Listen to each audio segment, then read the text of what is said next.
नमस्कार, आप देख रहे हैं न्यूज़ वन इंडिया। मैं हूं आपके साथ कंचन जैसवानी। बुलेटिन की शुरुआत करते हैं बड़ी खबर के साथ।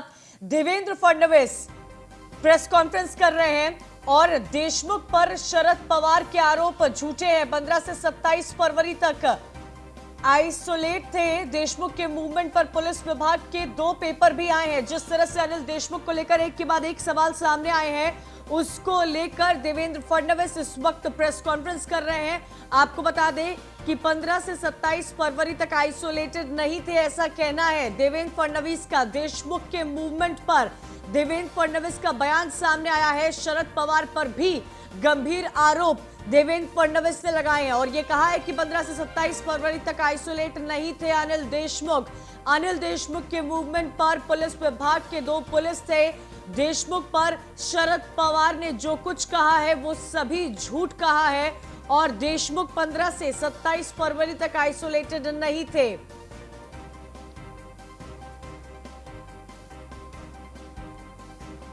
तो बड़ी खबर आपको बता दें, क्या कुछ कहा देवेंद्र फडणवीस ने, सुनवाते हैं आपको। महाभारत में नरोवा कुंजरोवा, अश्वत्थामा मरे लेकिन हाथी मरा या व्यक्ति मरा, किस प्रकार से उन्होंने आधी बात कही। ये बात सही है कि वाजे इनको नियुक्त करने के लिए एपिलेट कमेटी, ये परमवीर सिंह इनकी अध्यक्षता में ही थी। नियम के अनुसार उनकी अध्यक्षता में वो कमेटी होती है, उस कमेटी ने निर्णय लिया। लेकिन वो निर्णय लेने के बाद सबसे महत्वपूर्ण जगह वाजे को दी गई। सारे महत्वपूर्ण केसेस वाजे इनको दिए गए। क्या सरकार को पता नहीं था? क्या मुख्यमंत्री और गृहमंत्री सोए थे? क्या उनको इसकी जानकारी नहीं थी? ये बात सही है, श्री परमवीर सिंह इनकी कमेटी ने वाजे इनको रीइंस्टेट किया। लेकिन उसके बाद पवार साहब ने यह भी कह देना चाहिए कि मुख्यमंत्री और गृह मंत्री के इंस्ट्रक्शन पर किया, उनके ही कहने पर उनको वो महत्वपूर्ण जगह दी गई और सारे केसेस जो उनके अख्तियार में नहीं भी आते, सीआईयू के अख्तियार में नहीं भी आते, वो सारे केसेस उनको दिए गए। बिना आशीर्वाद के ये चीजें नहीं हो सकती। और मैं तो पूछना चाहता हूं कि सचिन वाजे ये कितने बार गृह मंत्री के पास दिखे, इसका भी कहीं ना कहीं जवाब आना चाहिए। तो इसलिए अपने ऊपर की बात टालने की बात, ये जो पवार साहब ने कही है, मैं उससे सहमत नहीं हूं। सरकार के आशीर्वाद से वाजे उस जगह पर आए थे।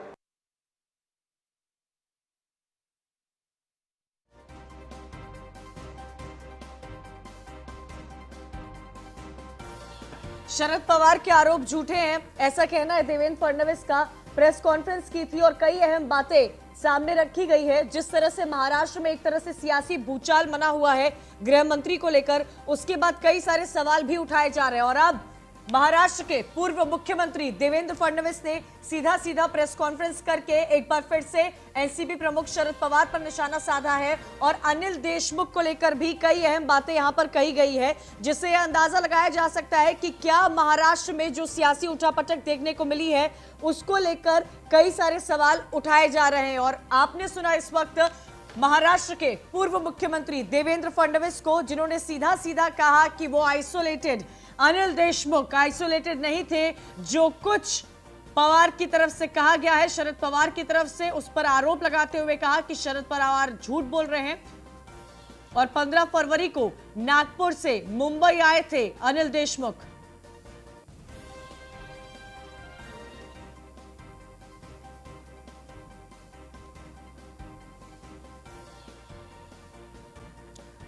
तो महाराष्ट्र में एक तरह से सियासी भूचाल बना हुआ है आनंद गायकवाड़, रेजिडेंट एडिटर महाराष्ट्र से हमारे साथ जुड़े हुए। आनंद, क्या जानकारी मिल पा रही है जिस तरह से महाराष्ट्र में सियासी भूचाल मचा हुआ है?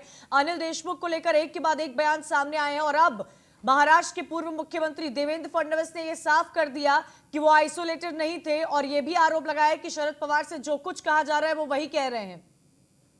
जी, महाराष्ट्र की राजनीति में अभी पूरा फोकस जो है तो होम मिनिस्ट्री की तरफ है। 2 दिन पहले शरद पवार ने जो प्रेस कॉन्फ्रेंस ली थी दिल्ली में, उसमें स्पष्ट कर दिया था कि अनिल देशमुख 15 से 17 तारीख तक क्वारंटाइन पे आइसोलेशन में थे।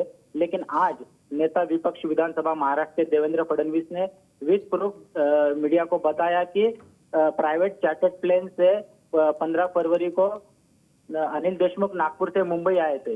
ये एक बात। और दूसरा, उन्होंने ये एक्सपोज किया कि 2020 में कुछ ट्रांसपोर्ट के लाइसेंस निकलने वाले लोग और महाराष्ट्र के सरकार के कुछ मंत्री, इनके फोन टैपिंग की एक रिपोर्ट उस वक्त की जो अतिरिक्त गृह सचिव थी रश्मि शुक्ला, इन्होंने उस वक्त के डीजी सुबोध जायसवाल इनको एक रिपोर्ट दी थी कि इस तरह से कई सीनियर ऑफिसर के तबादले पॉलिटिकल कनेक्शन से हो रहे हैं, ये सीरियस मामला है।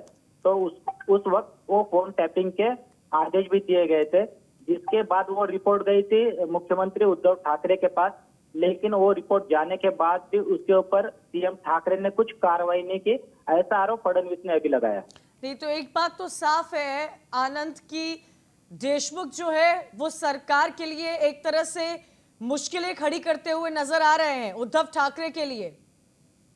जी, जब आप प्रशासन में काम करते हैं तो आपको प्रशासन का क्विक एक्शन लेनी होती है, वो इस मामले में दिखाई नहीं दे रही है। अगर 25 अगस्त 2020 को आपके पास रिपोर्ट आई थी कि होम मिनिस्ट्री में तबादलों को लेकर कुछ कई ट्रांजैक्शन हो रहे हैं, कुछ पॉलिटिकल नाम है, बड़े आईपीएस ऑफिसर है, उसके बावजूद भी उसके ऊपर एक्शन नहीं लिया गया, जिसकी बदौलत आज ये महाविकास आघाड़ी सरकार को दिन देखना पड़ रहा है। ये हम इसका अनुमान लगा सकते हैं। और एक ये भी जिस तरह से सामने आई है कि शरद पवार ने इस्तीफे की मांग एक तरह की जा रही थी, लेकिन शरद पवार ने कल ये साफ कर दिया था कि इस्तीफे की कोई बात बनती ही नहीं है। जी, इस्तीफे की बात को देखो, ऐसा है कि बजट का अभी जो सेशन हुआ था उसमें देवेंद्र फडणवीस ने बहुत स्ट्रांगली सचिन वाजे और होम मिनिस्टर को टारगेट किया था, प्रूफ किया था। उसके बावजूद सिर्फ तबादले किए गए, लेकिन कोई स्ट्रांग एक्शन नहीं लिया गया। उसके बाद केंद्र की एजेंसियां हरकत में आई और एनआईए और बाकी की एजेंसियां इसमें एक्टिवेट हो गई। उसके बाद शरद पवार ने आखिरी में आके डिफेंस करना शुरू कर दिया अनिल देशमुख को। लेकिन जिस तरह विपक्ष के नेता हर दिन नए नए प्रूफ मीडिया के सामने ला रहे, इससे मुझे लगता है होम मिनिस्ट्री अभी थोड़ी बैकफुट पे जा रही है। महाविकास आघाड़ी सरकार भी थोड़ी बैकफुट पे अभी के वक्त दिख रही है। एक ट्विटर पर वीडियो भी शेयर किया गया है अनिल देशमुख की तरफ से, जिसमें उन्होंने ये साफ किया है कि कोरोना वायरस से संक्रमित होने की वजह से 5 से 15 फरवरी तक तो वो हॉस्पिटल में थे, लेकिन उसके बाद 15 फरवरी को चार्टर प्लेन से मुंबई गए थे। नहीं, उन्होंने अनिल देशमुख ने जो वीडियो जारी किया है उसमें उन्होंने स्पष्ट किया है कि मैं 15 फरवरी तक था। जब मुझे हॉस्पिटल से डिस्चार्ज दिया गया, उसके बाद मैं नीचे आ रहा था हॉस्पिटल से, तब मुझे कुछ मीडिया के दोस्त मिले, उन्होंने मुझसे रिएक्शन मांगी। तो मैंने वो कुछ ऑर्गेनाइज प्रेस कॉन्फ्रेंस नहीं थी, प्री प्लान प्रेस कॉन्फ्रेंस नहीं थी, सडनली कुछ मीडिया के लोग आ गए तो उनके सामने मैंने बात की और वो भी डिस्चार्ज के बाद बात की। और उन्होंने ये भी बात मानी है कि मैं 15 तारीख को प्राइवेट चार्टर्ड प्लेन से नागपुर से मुंबई आया था। तो ये साफ है कि विपक्ष ने जो आरोप किए हैं उसमें तथ्य अभी दिखाई दे रहे हैं। ठीक है, शुक्रिया आनंद जानकारी के लिए। तो देखिए यहाँ पर फडणवीस का साफ तौर से कहना है कि उद्धव ठाकरे सब कुछ जानते हैं और उनकी जानकारी में ही ये सारे काम किए गए। बहरहाल आगे बढ़ते हैं, लखनऊ से अहम खबर आ रही है जहां पर उत्तर प्रदेश में पंचायत चुनाव पर कोरोना का खतरा मंडरा रहा है। पंचायत चुनाव को लेकर निर्वाचन आयोग ने एडवाइजरी जारी की है। बिना मास्क के पंचायत चुनाव में दाखिल नहीं कर सकेंगे पर्चा। चुनाव प्रचार में भी सोशल डिस्टेंसिंग का जरूरी ध्यान रखना होगा। चुनाव के दौरान कोविड के नियमों का पालन करना होगा। पंचायत चुनाव में नोडल अधिकारियों पर भी जिम्मेदारी रहेगी। मतदान के दौरान मतदान केंद्रों को सैनिटाइज कराया जाएगा। मतदान कर्मियों को आरोग्य सेतु ऐप भी डाउनलोड करना पड़ेगा। तो देखिए एक तरह से कोरोना के संक्रमण ने तेजी पकड़ ली है, जिसको लेकर अब उत्तर प्रदेश में होने वाले पंचायत चुनाव पर भी खतरा मंडरा रहा है। मतदान कर्मियों को आरोग्य सेतु ऐप डाउनलोड करना पड़ेगा। यूपी में पंचायत चुनाव पर कोरोना का खतरा साफ तौर पर देखा जा सकता है और ये भी आपको जानकारी दे दें कि गाइडलाइंस जारी की गई है आयोग की तरफ से और ये कहा गया है कि सबको सैनिटाइजेशन मेंटेन करने की जरूरत है। बिना मास्क के चुनाव में कोई भी पर्चा दाखिल नहीं कर सकता है। जिस तरह से कोरोना के संक्रमण बढ़ते जा रहे हैं उसको देखते हुए एक अहम प्रोटोकॉल यहां पर जारी किया गया है कि बिना मास्क के कोई भी अपना पर्चा नहीं दाखिल कर सकेगा और हर केंद्र को सैनिटाइज कराया जाएगा। साथ ही मतदान कर्मियों को आरोग्य सेतु ऐप डाउनलोड करना पड़ेगा।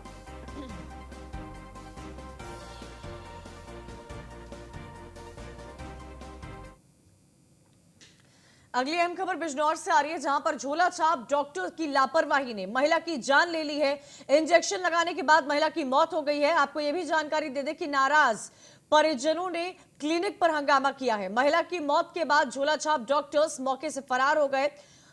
नेहटोर के ये घटना बताई जा रही है जहां पर एक झोला छाप डॉक्टर की वजह से इतना बड़ा हादसा हुआ है। सवाल उठाए जा रहे हैं परिजनों की तरफ से। क्लिनिक पर ही नाराज परिजन जो है वो हंगामा कर रहे हैं और इंजेक्शन लगाने से महिला की मौत हो जाती है। लापरवाही बहुत बड़ी सामने आई है। बिजनौर से अहम खबर, झोला छाप डॉक्टर्स की लापरवाही ने महिला की जान ली है। इंजेक्शन लगाने के बाद महिला की मौत हुई है। नाराज परिजनों ने क्लिनिक पर हंगामा किया। महिला की मौत के बाद डॉक्टर मौके से, ये झोला छाप डॉक्टर जो है वो मौके से फरार हो जाता है।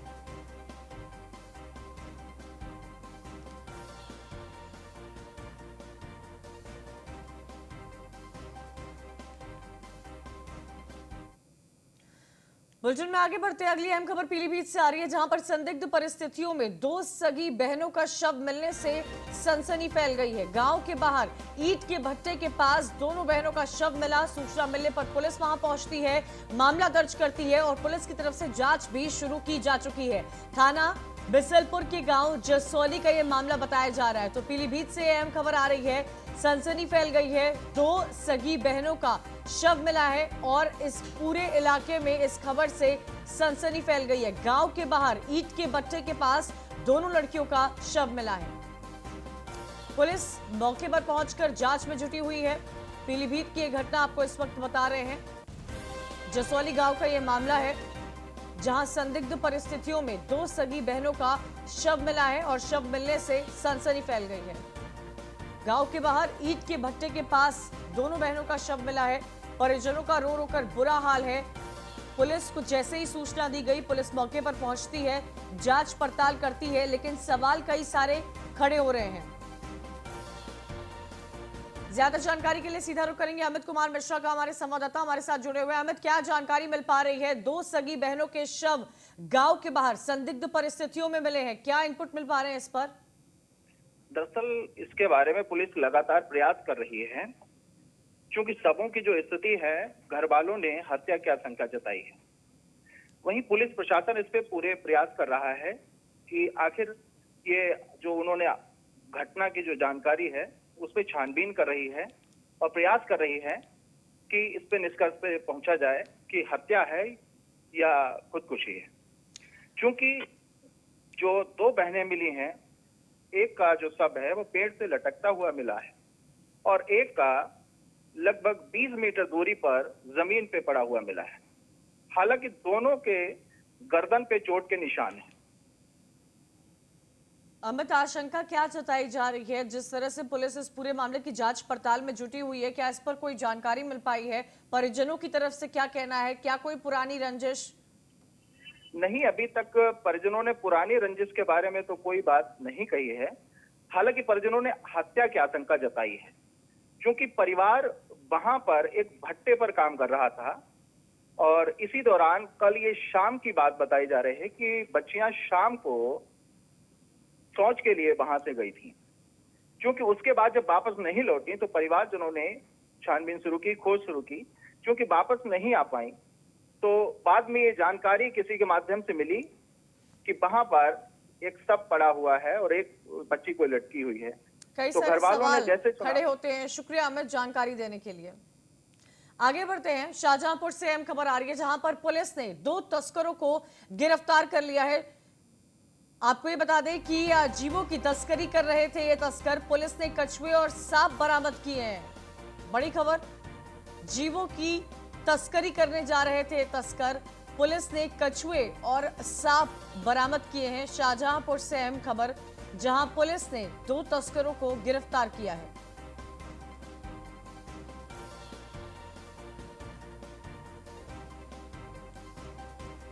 जालौन से अहम खबर आ रही है, जहां पर अवैध शराब के खिलाफ अभियान जारी है। आबकारी विभाग ने कई गांव में छापेमारी की है। एक गांव से 50 लीटर कच्ची शराब और लहन बरामद किया गया है। बड़ी खबर आपको बता दें, कोच कोतवाली क्षेत्र के कई गांव में मुनादी कराई गई और एक गांव से करीब 50 लीटर कच्ची शराब और लहन बरामद किया गया है। जालौन में अवैध शराब के खिलाफ यह अभियान तेज कर दिया गया है। तो देखिए, आबकारी विभाग ने कई गांव में छापेमारी की है। चित्रकूट की घटना के बाद से पुलिस प्रशासन एक्शन में नजर आ रहा है और जालौन में आबकारी विभाग की तरफ से ये बड़ी कार्रवाई की गई है, जहां 50 लीटर कच्ची शराब और लहन बरामद किया गया है।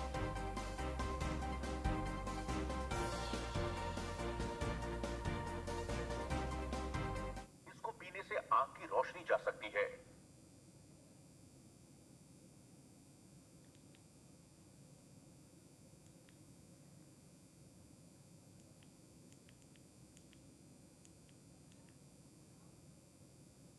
अंबेडकर नगर से अहम खबर आ रही है, जहां घर के सामने बैठे बुजुर्ग को ट्रक ने रौंद दिया है। अनियंत्रित ट्रक से बड़ा हादसा हुआ है। बुजुर्ग ने अपना दम तोड़ा। गुस्साए लोगों ने नशे में धुत ट्रक चालक की जमकर पिटाई की है। अकबरपुर आजमगढ़ मार्ग पर दर्दनाक हादसा हुआ है। अकबरपुर कोतवाली क्षेत्र के राजेपुर ढाबा की यह घटना बताई जा रही है। तो अंबेडकर नगर से बड़ी खबर आपको बता दें, गुस्साए लोगों ने नशे की हालत में धुत ट्रक चालक की जमकर पिटाई की है। बाहर बैठे बुजुर्गों को इस ट्रक चालक ने रौंद दिया। अनियंत्रित ट्रक से हुए हादसे में बुजुर्ग ने मौके पर ही अपना दम तोड़ दिया। तो अंबेडकर नगर से ये दर्दनाक हादसा सामने आ रहा है, जहां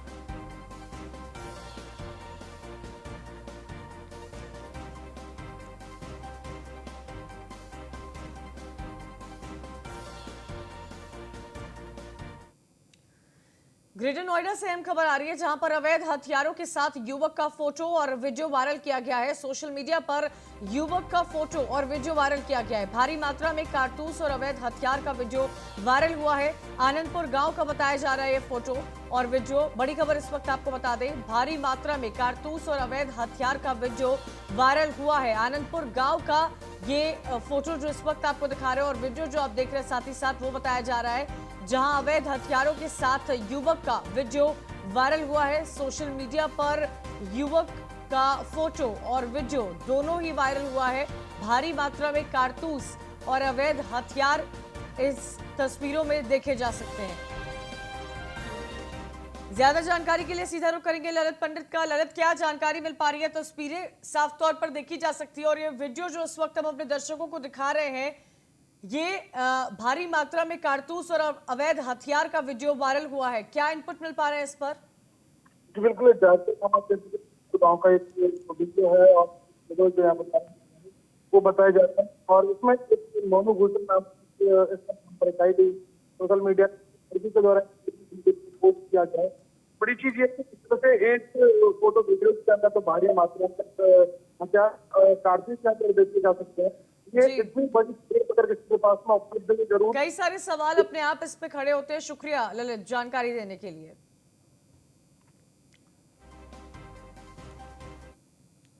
अगली अहम खबर गाजियाबाद से आ रही है, जहां पर सड़क पर हुड़दंग करते 5 लोग गिरफ्तार हुए हैं। पुलिस ने एक जीप को अपने कब्जे में लिया है। नगर कोतवाली क्षेत्र में हुड़दंग कर रहे थे ये युवक, तो 5 लोगों को गाजियाबाद में हुड़दंगी के लिए गिरफ्तार किया है और एक जीप को पुलिस ने अपने कब्जे में भी लिया। ये तस्वीर आपको दिखा रहे हैं, देखिए करीब देर रात का वक्त होगा जब ये जीप से 5 लोग निकले थे, हुड़दंगी कर रहे थे सड़क पर और इसी हुड़दंगी के चलते पुलिस ने इन 5 को गिरफ्तार किया है। तो इस तरह देर रात की घटना बताई जा रही है, जहां जीप में ये पांचों हुड़दंगी करते हुए नजर आए। पुलिस ने इन पांचों को गिरफ्तार कर लिया है। सड़क पर नजर आए थे ये 5 युवक।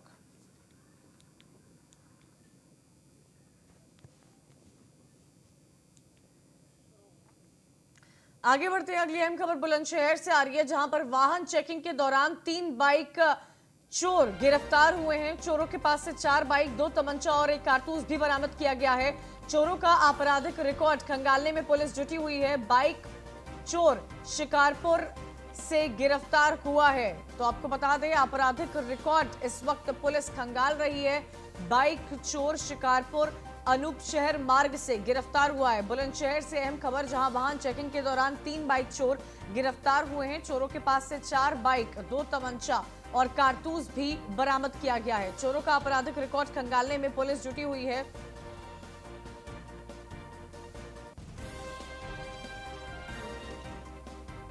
आज बम्बे के पास जो है इंस्पेक्टर शिकारपुर और उनकी टीम जो है चेकिंग में मसरूफ थी। 2 व्यक्ति निक्की और संदीप मोटरसाइकिल से आते मिले, उन्हें चेकिंग के वास्ते रुकवाया गया। तो वो संदिग्ध मिले, गहनता से पूछताछ की गई तो दोनों मोटरसाइकिलें उनकी चोरी की निकली और उनके पास से एक तमंचा, 315 बोर और 2 कारतूस मिले। उन्होंने गहनता से पूछताछ में जब बताया कि एक और साथी हमारा भोला सनोप धर्मेंद्र, उसको भी गिरफ्तार किया गया, जो कुतुबपुर का है, जिनके कब्जे से 4 मोटरसाइकिलें चोरी की बरामद हुई हैं, जो UP 13 BR 1782, UP 13 AQ 6935, UP 86 AS 7386 और यूपी 16 BR 5452। इस तरह से इनके खिलाफ क्राइम संख्या 93/21 मुकदमा पंजीकृत कर विधिक कार्रवाई की जा रही है। आगे बढ़ते हैं, अगली अहम खबर शामली से आ रही है, जहां पर फार्म हाउस पर युवक की गोली मारकर हत्या की गई है। गोलियों की आवाज सुनकर मौके की तरफ ग्रामीण भागते हैं। युवक की गांव में किसी से कोई रंजिश नहीं थी। भारी पुलिस बल के साथ मौके पर SP पहुंचे, मामला दर्ज किया। बदमाशों की तलाश में पुलिस जुटी हुई है। सदर कोतवाली थाना इलाके के लांग गांव की यह वारदात बताई जा रही है। तो बड़ी खबर आपको बता दें, शामली से आ रही है, जहां पर एक फार्म हाउस में युवक को गोली मारी गई है। सवाल ये खड़े किए जा रहे हैं कि ऐसा क्यों हुआ, क्योंकि उस युवक के साथ किसी की कोई पुरानी रंजिश नहीं थी। फिलहाल पुलिस पूरे मामले की जांच पड़ताल कर रही है, लेकिन शामली से अहम तस्वीरें भी आपको साथ ही साथ दिखा रहे हैं। गोलियों की आवाज सुनकर स्थानीय लोग मौके पर पहुंचते हैं, पुलिस को जानकारी दी जाती है। कोई पुरानी रंजिश उस युवक की किसी के साथ नहीं थी। सवाल कई सारे खड़े हो रहे हैं। पुलिस फिलहाल इस पूरे मामले की जांच पड़ताल में जुटी हुई है।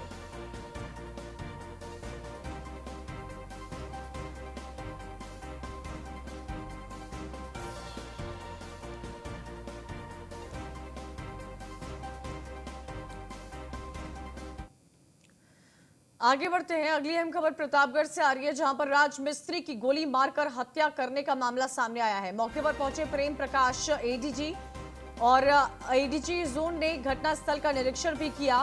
परिजनों से मुलाकात की, पड़ोसियों से पूछताछ की। नगर कोतवाली क्षेत्र के पूरे ईश्वरनाथ गांव का यह मामला बताया जा रहा है। सदर विधायक के आवास के पीछे राज मिस्त्री को गोली मारी गई है। बड़ी खबर प्रतापगढ़ से आ रही है। नगर कोतवाली क्षेत्र के पूरे ईश्वरनाथ गांव का यह मामला बताया जा रहा है, जहां राज मिस्त्री की गोली मारकर हत्या की गई है। यह मामला सामने आया है। प्रेम प्रकाश ADG जोन प्रयागराज वहां पर पहुंचते हैं और घटनास्थल का पूरा निरीक्षण किया उन्होंने। मौके से कोई परिजन नहीं मिले, पड़ोसियों से पूछताछ जारी है। नगर कोतवाली क्षेत्र के ईश्वरनाथ गांव का यह मामला बताया जा रहा है, जहां राज मिस्त्री की गोली मारकर हत्या की गई है।